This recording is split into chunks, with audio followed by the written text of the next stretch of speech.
తిరుమల శ్రీ వెంకటేశ్వరుని దర్శనానికి వచ్చే భక్తుల సంఖ్య ఏటికేడు పెరుగుతూనే ఉంది. దీంతో ఆపద మొక్కుల వాడికి భక్తులు సమర్పించుకునే కానుకలు పెరగడంతో టీటీడీకి భారీగా ఆదాయం సమకూరుతుంది. ముఖ్యంగా వేసవి సెలవుల సమయంలో స్వామి దర్శనానికి లక్షలాది భక్తులు తరలి వస్తూ ఉంటారు.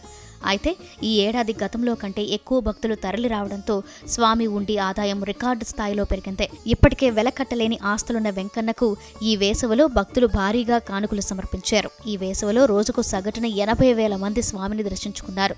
ఒక్క జూన్ నెలలోనే 24.08 లక్షల మంది భక్తులు రాగా 119.86 కోట్ల మేర కానుకలు వచ్చాయని టీటీడీ తెలిపింది. జూన్ 14న గరిష్టంగా 91,720 మంది స్వామిని దర్శించుకోగా 30వ తేదీన గరిష్టంగా 5.30 కోట్లు కానుకలుగా అందాయని అధికారులు వెల్లడించారు.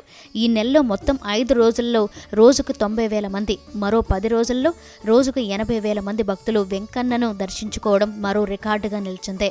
ఈ వేసవిలో రోజుకు సగటున 4 కోట్ల హుండీ ఆదాయం రాగా ఏకంగా 10.5 లక్షల మంది భక్తులు తలనీలాలు సమర్పించినట్లు టీటీడీ వెల్లడించింది. ఈ ఏడాది మే నెలలో 23.77 లక్షల మంది శ్రీవారిని దర్శించుకోగా హుండీ ద్వారా టీటీడీకి 106.83 కోట్ల ఆదాయం చేకూరింది.